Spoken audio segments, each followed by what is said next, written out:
you as a leader, as C-suite person, you have all the answers. You have lived it and you know what to do. No, you got to see the reality. You got to engage, and you got to have the entire team come together collectively and coming up with your solutions. And only then they are going to be collectively involved in sustaining that solution. Today, I am excited to welcome Shahab Shah to the show. Now, Shahab actually came into the Gemba Academy studios here, and we recorded this face-to-face in our recording studio, and we don't normally get to do that a lot. I normally am interviewing people, over the interwebs and that sort of thing, so it's always fun to have people here in studio. And boy, we had a great conversation. You'll see that this interview is a little bit longer than I would guess maybe our median time is around 30 minutes or so. This one goes over 40 minutes, I think. So, but we had a really good conversation, kind of wide-ranging conversation. And so here, Shahab's got a really good, strong manufacturing background, did some consulting early in his career, that sort of thing. And so we really just sort of get into what makes different sort of plant systems or manufacturing systems, what makes them work, and what are some of the traps and some of the sort of management issues that might get in the way of success. And he's got a lot of good thoughts, and we had towards the end was when it, to me, really picked up steam, and we really got into things just sort of working off of one another a little bit, and we had a lot of fun just talking about what we can do, and even playing devil's advocate about, okay, we got to hit the numbers or we're going to lose the customer. So how do you balance that with the need to do autonomous maintenance and preventive maintenance and these things? So some real talk, if you will. So I think you're going to enjoy this one. I know I did. So show notes can be found over at gembapodcast.com. This is episode 630. Again, gembapodcast.com, and look for episode 630. Okay, enough from me. Let's get to the show. Shahab, welcome to the podcast. How's it going? Pretty good.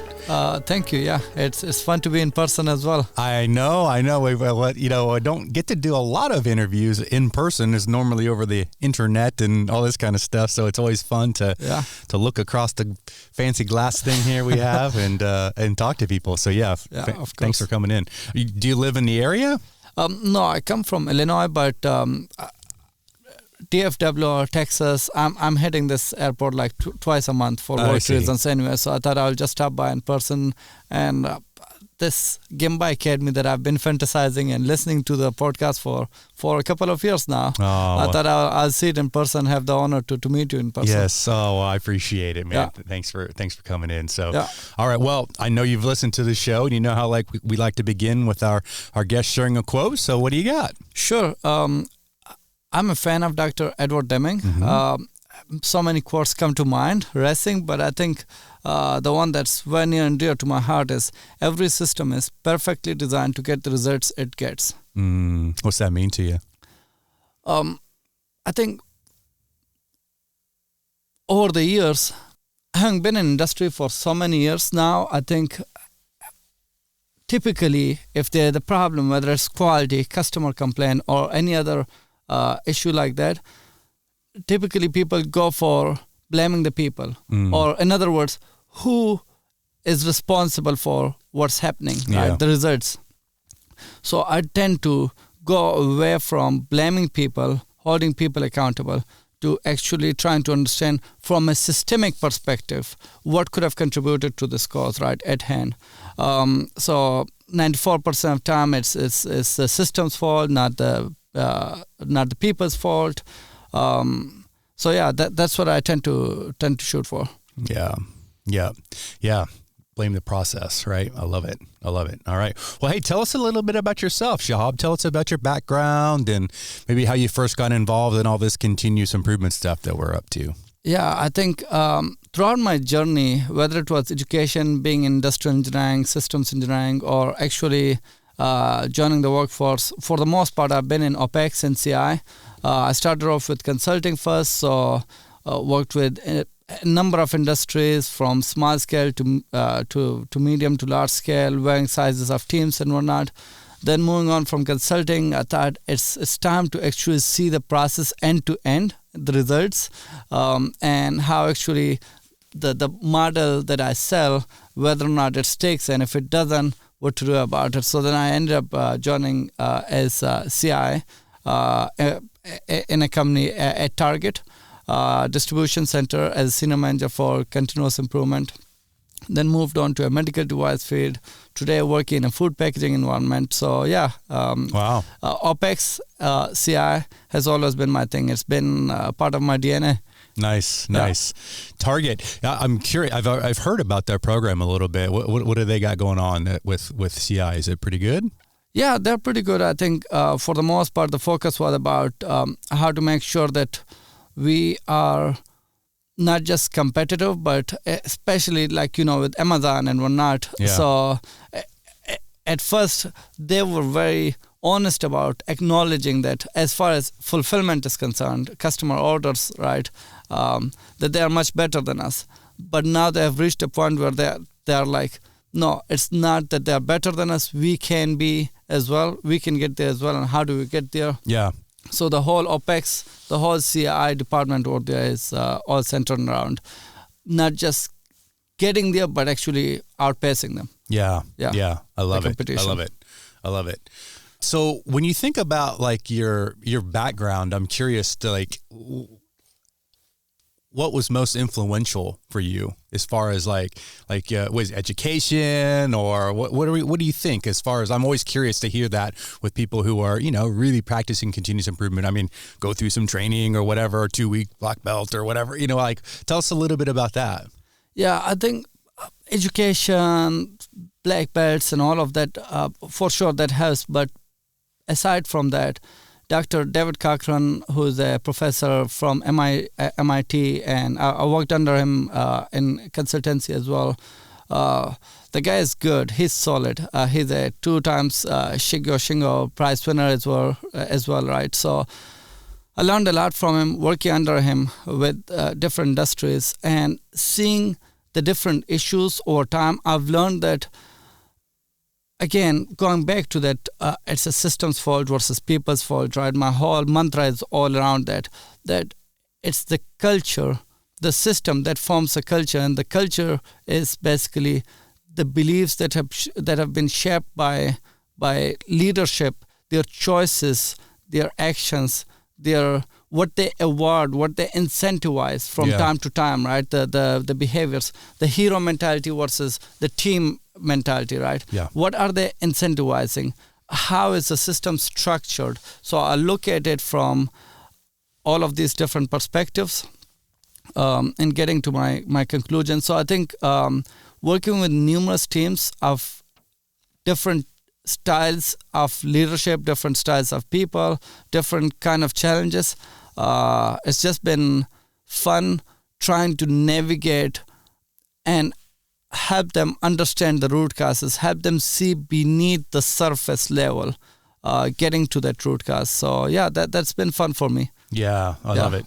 All right, so let's imagine that you're walking into a facility, maybe it's a manufacturing facility, a plant, something like that, for the first time. What are you looking for in their system? Yeah, I think most professionals would start off with reviewing numbers, spreadsheets, databases, budgets, P&Ls, you name it, anything and everything that has to do with a number. My case, it's the opposite. I go walk down to the floor. I see if people are engaged or disengaged, if they're walking heads up or heads down, right? Because at the end of the day, people is the most important asset to any organization. We are always striving for the best of the best equipment, outclassing our competition in the technology, right? But how about the individuals that are working for us that is actually driving and running that technology for us, right? Yeah. And guess what? The talent acquisition teams, the hiring managers, they do a great job bringing in the right talent. It's about keeping that spark alive in those individuals as they work through in our systems, right? So I walk down to the factory floor. I see if people know what they're doing, if within 60 seconds I'm able to quickly tell if they're on track or off track to meeting expectations. Because if I can tell, they can tell. And if they can tell, they can do something about it, right? So, number one. Number two, I look to see if they care. If they care about whether or not they are hitting their goals or not, and how you know that. How do you know if they are actually owning the business versus trying to survive within it, versus that renter's mentality, owners versus renters mentality, if you know what I mean. Mm-hmm. So I look for those cues right there. And one good way of looking at owner versus renter's mentality is that engagement, heads up, versus trying not to be noticed. Going through the day, going through the shift, just coming in for the paycheck, right? And there are so many visual cues that tell you all of that. Like if you notice that a person's just trying to do a workaround when they notice a problem versus actually trying to resolve it. And hey, first of all, how would you know as a visitor just walking on the floor if they're actually trying to resolve the right problem the right way or not? By looking around through visual systems, through standard work, through escalation protocols. Do they have a way to know if when things go south, when there are problems with the machine, with the process, what do I do? At what time do I escalate it? Who do I escalate it to? Mm-hmm. Or are they too afraid to speak up? Yeah. Right. So those are some of the things that I look at. And then I also, on the flip side, look at the management as well. Are they stomping? Are they running around like a chicken with a head cut off? Are they too busy? If you ask them in a one-liner, what is it that you are trying to communicate while sitting through their 1 hour of presentation? Are they able to communicate that or not? Is there that clarity, right, in their vision, in their mindset? Do they know what their day-to-day looks like? Do they know what their week, month looks like, right? What's their end goal? Mm-hmm. So from both sides, whether it be at all levels of departments, I look for people's engagement, their motivation, their clarity in vision, thoughts, actions, and that tells me a whole lot about the culture. Mm-hmm. And again, the culture is formed through the leadership actions over the years. If the leadership have actually lived as a role model, have actually incentivized the right behaviors, or have they been incentivizing hero mentality? And hero mentality is my favorite one of all, because if you have got people, if your system is dependent on that one person, in one of my places we called it Iraqis.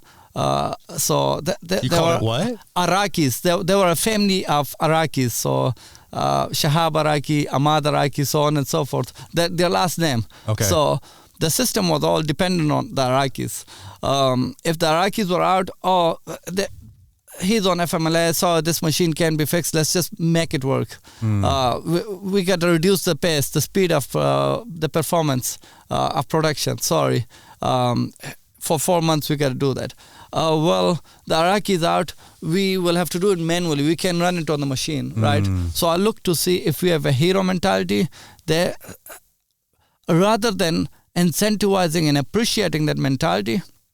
I say get all that knowledge into a system, because system is always going to outlast the individuals, right?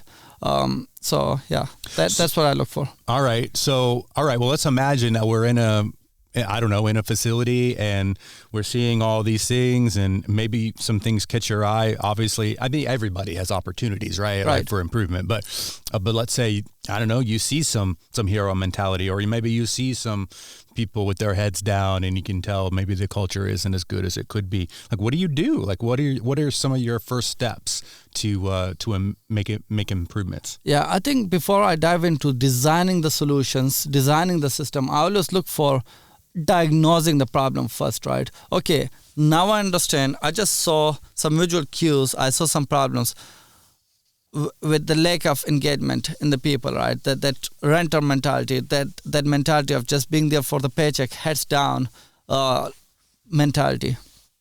I ask questions. I probe further, investigate what caused that. And in one of my recent workplaces, in one of my recent experiences, I learned that there was a huge layoff.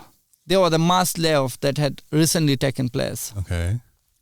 And as a result, people were too afraid to speak up. They didn't want to be the one who bringing up problems, right? Some of their best talent had. So it's ironic. It's funny that with about 10% of the layoffs, we ended up noticing about 15 cents, which is like equivalent about 10%, 15 cents of cost per unit going up. So you'll be like, we just laid off people. Why is the cost per unit going up? Well, it's because, one, you laid off some of your best talent. Two, the rest of them followed after. Some of them followed after them, saying, well, if it was them today, tomorrow it could be me. Writing on the wall. Yeah. Writing on the wall. Yeah. And third, the people who stayed, they're too afraid right now. They're living in that fear of, it could be me next, right? And as a result, you just yourself created a system where people are too afraid to make a change, right? So then they hire these CI professionals and these OPEX professionals to come help them fix the problem, help them fix the system. But guess what? They have themselves created this system where we just have bodies walking around. And those bodies are not going to want to cooperate with you in designing solutions or in coming up with better ways of doing things, because they know that they will be next to be let go versus being repurposed, versus being utilized for their skills and knowledge that they carry. So yes, I first diagnose, then I jump into solutions. Yeah, it's tough, like think about, you've been a business owner or whatever, or you've been in consulting and all this. So let's say whatever reason, think about current day, like artificial intelligence. Everybody is worried about, losing their job to AI or something like this. And to be honest, there's truth to it, right? There's valid reasons for fear. So how do you balance that, as a leader in an organization, when your job is, so whatever, maximize profits for your shareholder or whatever, whoever that is, right? If it's a publicly traded company, it's very easy, right? Your stock, or something like this. But like, how do you balance that then, like with the realities of the world, but also not losing sort of that, I don't know, human empathy and, the things that matter? Yeah, great question. So I think, yes, you are going to have the pressure on you to reduce the expenses, to reduce the cost, and that's why most of the companies are going toward private equities and whatnot. But then it's about how you implement the solutions, how you go about that change, how you go about that. It's the AI, it's the next big thing. Whether or not you want it, it's going to come, it's going to go through. So I say, rather than imposing solutions, rather than thinking you as a leader, as C-suite person, you have all the answers, you have lived it, and you know what to do. No, you got to see the reality. You got to engage, and you got to have the entire team come together collectively and coming up with your solutions. And only then they are going to be collectively involved in sustaining that solution, that system for you, right? Because, AI comes in. You have all these SOPs, you have all these systems, you can create all the systems you want, you can automate as much as you want, but then at the end of the day, I have a car. It's going to take me from point A to B versus walking. Okay, so car versus walking, think of it as before and after AI, much more automatic system. But if I don't know how to drive that car, I'm not going to get to point B, right? So sometimes you can automate. We gain weight because we don't walk as much anymore, right? So correct. So sometimes I said, do not mechanize the West with the label of automation and AI and all these improvements, right? So you need to know what you're doing. You need to have the vision first, right? So, and in order to create that vision, it needs to be a shared vision. It needs to, you need to encompass and get everybody at all levels as part of your team. Yeah. As part of your vision. Yeah, I'm excited about AI, thinking about I think about our company here, Gemba Academy, and we're leveraging AI, on a regular basis. We have our own Ask Gemba tool that we've built that has all of our knowledge and information in it. It's fantastic, right?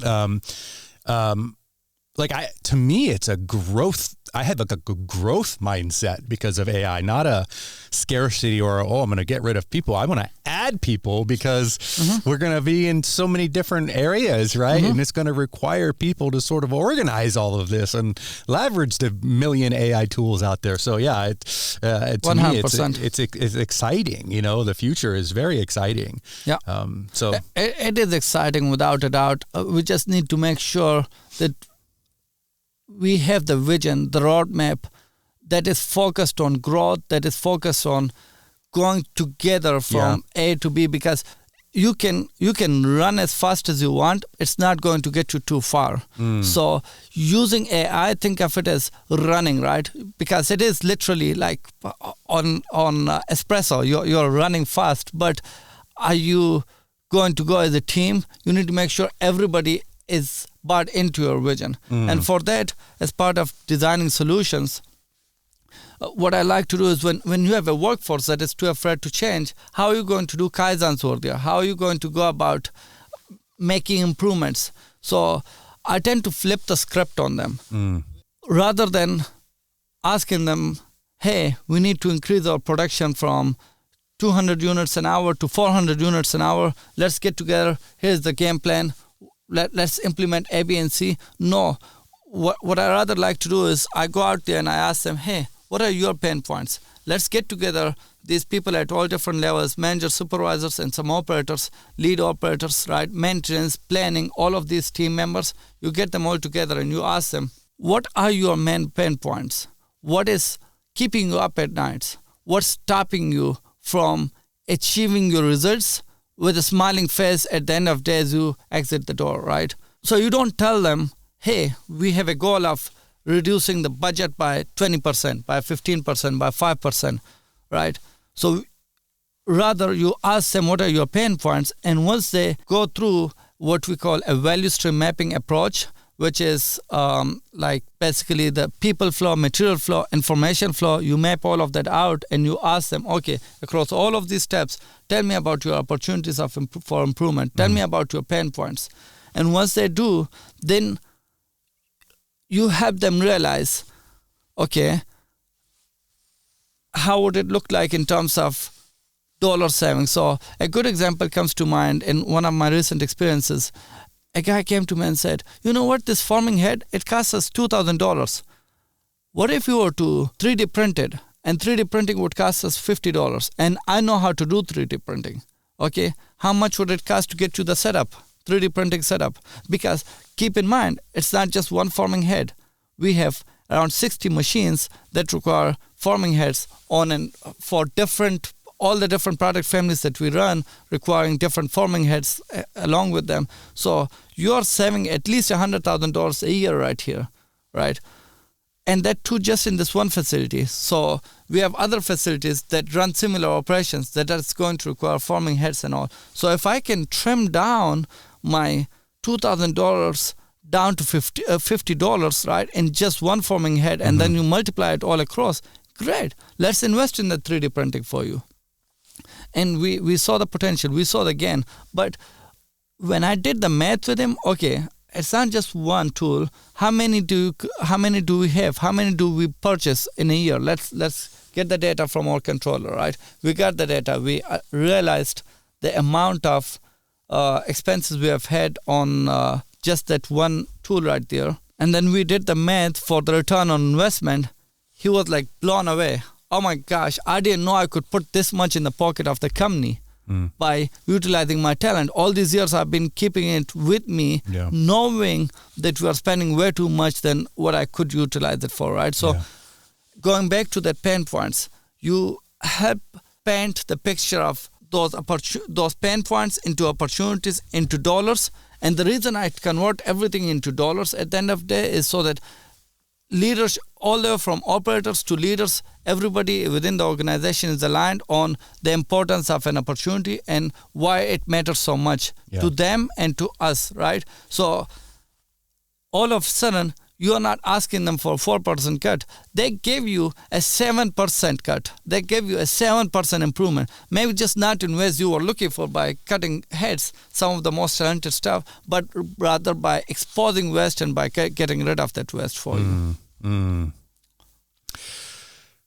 So I want to switch gears a little bit now. So something that I know that you're passionate in, before we started, we were kind of brainstorming a little bit of what to talk about. And I know that tone, leadership tone in particular, really matter.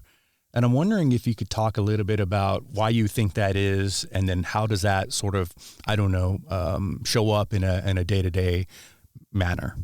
Yeah, I think it's really important. It's the tone, and when I say tone, I mean the attitude, the mindset, right? The thinking, the philosophy, the leadership philosophy, basically, from the leaders that shapes the culture of that organization. Mm-hmm. What we see out on the floor on the Gemba today is the result of, if not decades, years of the leadership tone, what they have been incentivizing and what they have been penalizing, basically, right, over the years. Which basically, there might be some operators, some people on the floor that have been there 5 months, some people who have been there for 30 years. You don't think that, only those 30 people who have been there 30 years, only they know of the issues that have taken place, the bad leadership behaviors out there on the floor, right? So, because they communicate. So I'll give you an example from my recent past about the impact of leadership tone, right? Mm-hmm. One of the very important machining department to the company, to the facility, was unable to hit the production target. And if we didn't hit that production target, we're going to lose one of our biggest customers, right? They had given us a deadline. So we ran a Kaizen. We were like, let's go out there. Let's identify what are the bottlenecks, what are the issues that is hindering us from achieving that goal. We mapped it all out. We had all that cross-functional team that came together. We identified all the root causes. Some of them had to do with people, some had to do with technology, some had to do with the process. We countermeasured them all, but above all, majority of it had to do with the discipline, staying true to the discipline, right? We weren't doing our preventive maintenance programs. We weren't doing our autonomous maintenance programs. It wasn't descriptive enough. Mm-hmm. It wasn't easy enough for others to replicate when we have change of personnel and whatnot. So we created all of these systems. We were able to achieve the goals that we wanted because we invested in technology. We made some changes to the machines, to the process, right? Mm-hmm. The Kaizen was celebrated. We were able to retain that customer. Great. Guess what? A few months from now, that very same leadership who asked for that Kaizen to go out, investigate and resolve, and was pleased with the outcome, was telling the production teams, don't stop for AM, don't stop for PM, just run, baby, run. The reason being is because that month again, they were behind on numbers, production goals for another customer. When you are at a crunch, when you are running behind, you are having a challenge, you are under pressure as a leader, that's where culture will be defined, right?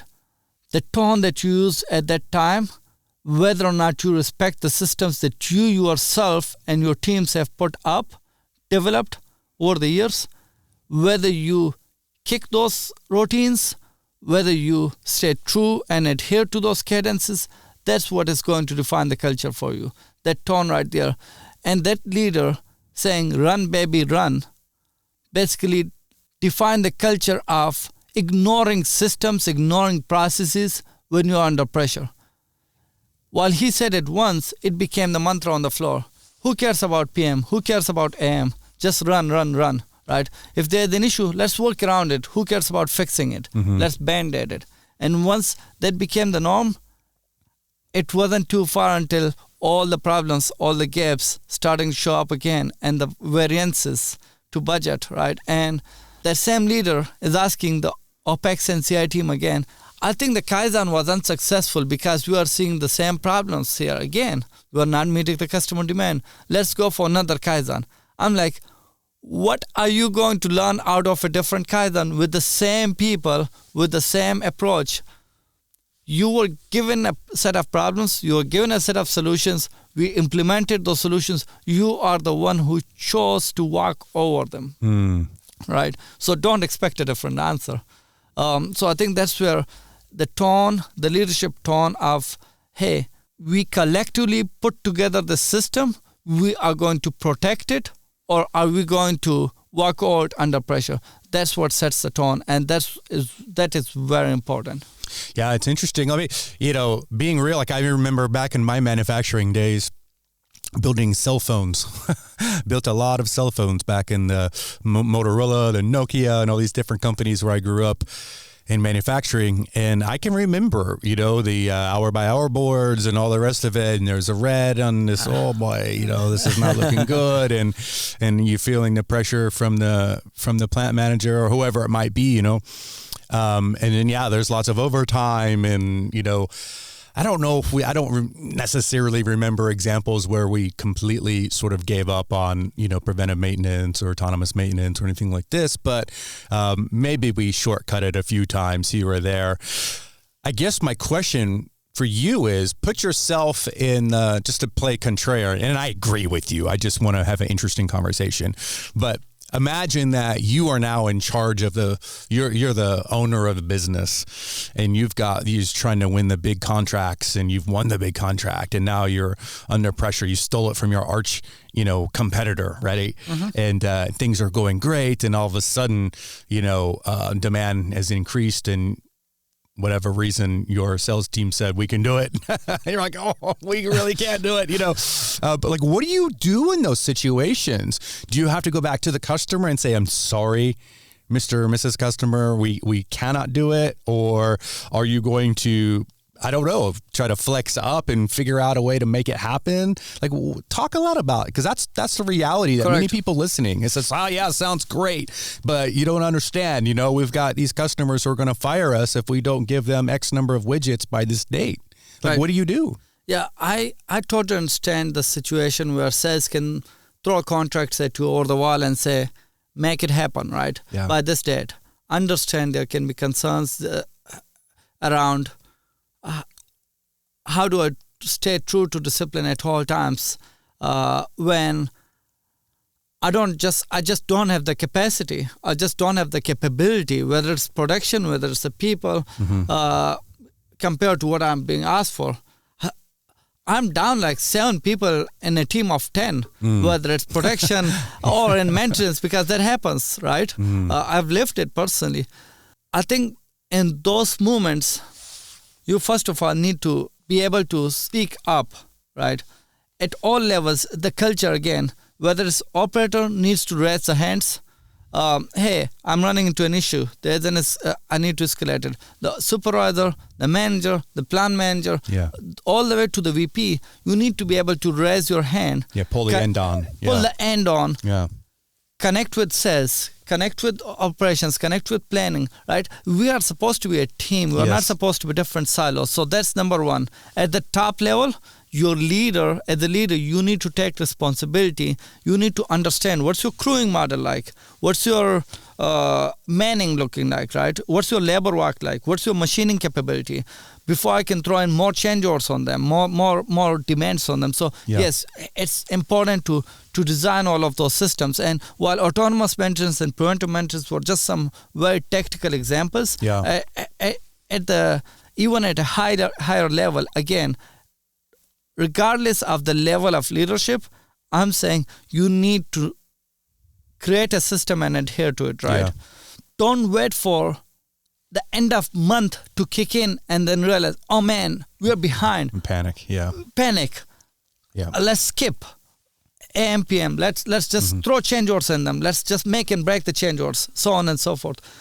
Like you alluded to the hour-by-hour boards, and while I understand sometimes lean people can be seen as micromanagers, right? We are trying to micromanage hour by hour, but if you manage every hour correctly, it's going to lead to a good shift. It's going to lead to a good day. It's going to lead to a good week, and then the month and the year. So rather than waiting all the way until the end of the budget until the end of the year to panic and say, let's just have a 6% layoff because we are seeing huge variances where we need to downsize.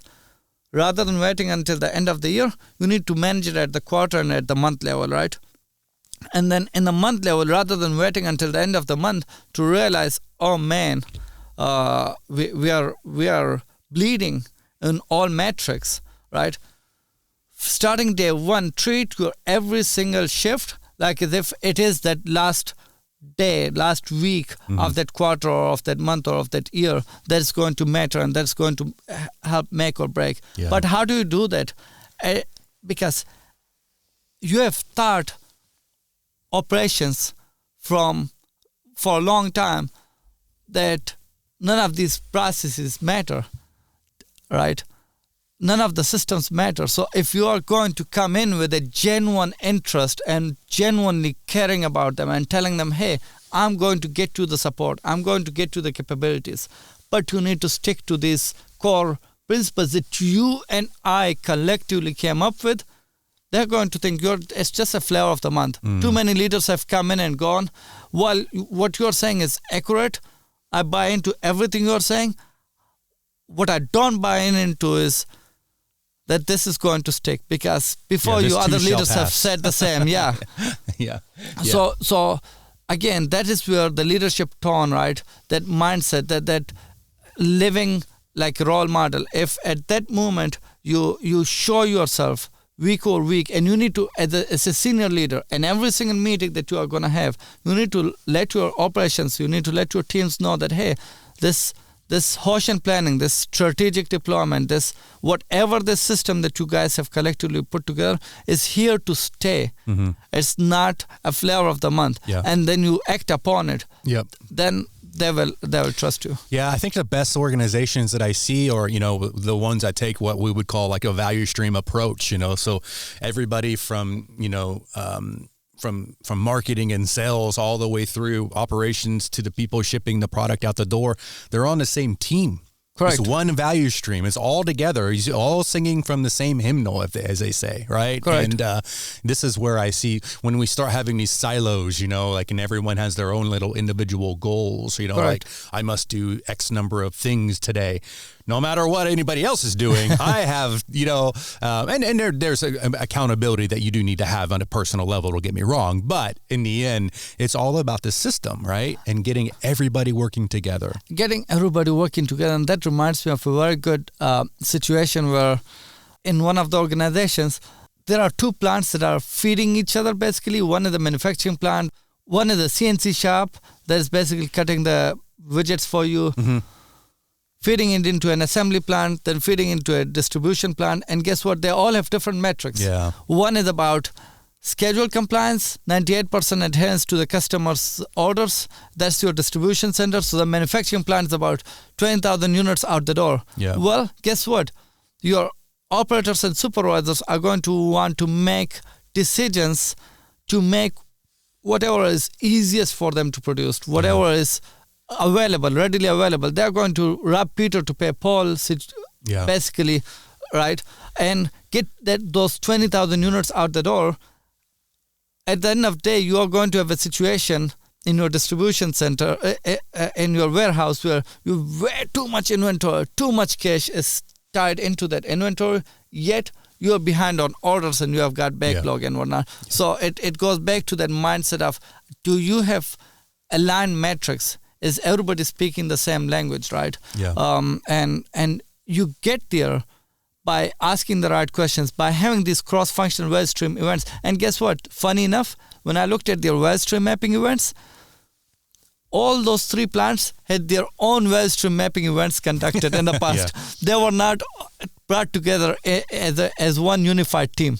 And they ended up having the same different goals and different solutions. Yesterday I was having a conversation with one of my daughters. She's 10 years old and she's got a really brilliant, a little biased as my daughter, but she's really, her mind works differently than even my other kids who are also, brilliant and lovely in their own ways. But like this one, she can take a Rubik's Cube, you mess it up as much as you can, and less than 90 seconds, it's done. Like her brain is just working differently. And yesterday she was asking me, hey, we did this long video a long time ago on the envelope stuffing. You've seen it, the one-piece flow envelope stuffing. Right. So you fold 10 pieces of paper and then you stuff 10 envelopes, then you seal them in batch, and then now we're going to do one-piece flow. So we fold, we stuff, we seal, we stamp, done. And the one-piece flow is always faster, right? Right. And she's like, Daddy, tell me, I want to talk about this envelopes again. And she was really inquisitive. And I'm like, what are you talking about? And she's like, I don't understand. Why is it faster? And then we got to talking about it and just really explaining, well, think about how many times you're picking up the paper and sitting it down, picking up the paper, sitting it down, just explaining the mind of batch production versus I pick the paper up, I fold it, I stuff it, I seal it, done.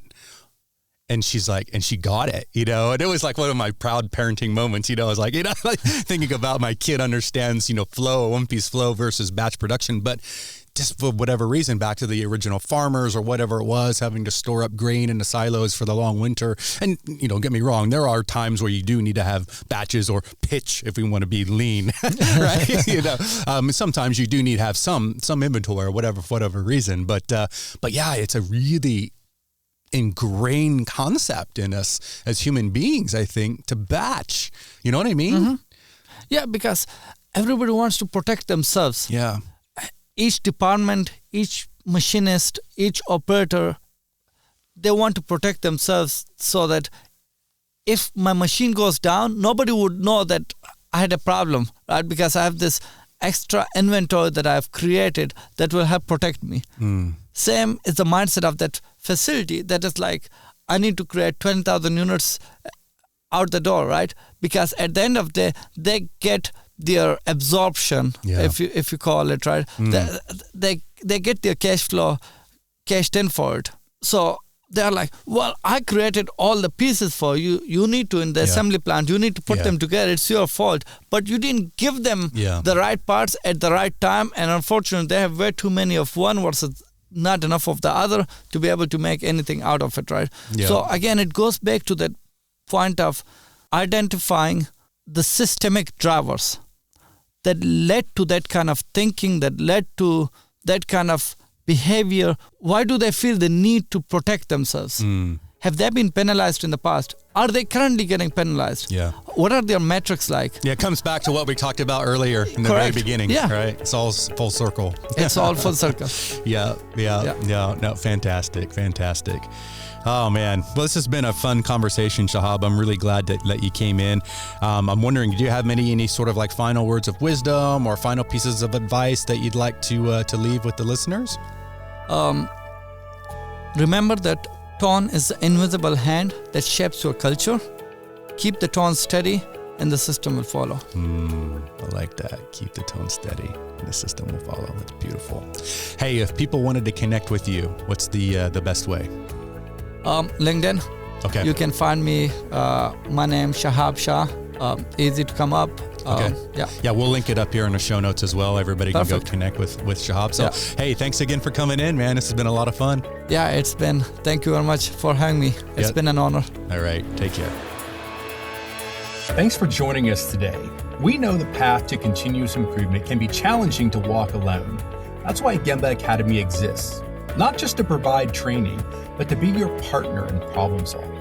Whether you're just taking your first steps or leading a global transformation, our goal is to help you bridge the gap between knowing and doing. Beyond our library of Lean and Six Sigma resources, we're here to coach and guide you through your journey, whether that's through personalized support or joining us for a live training to get that immersive, hands-on experience.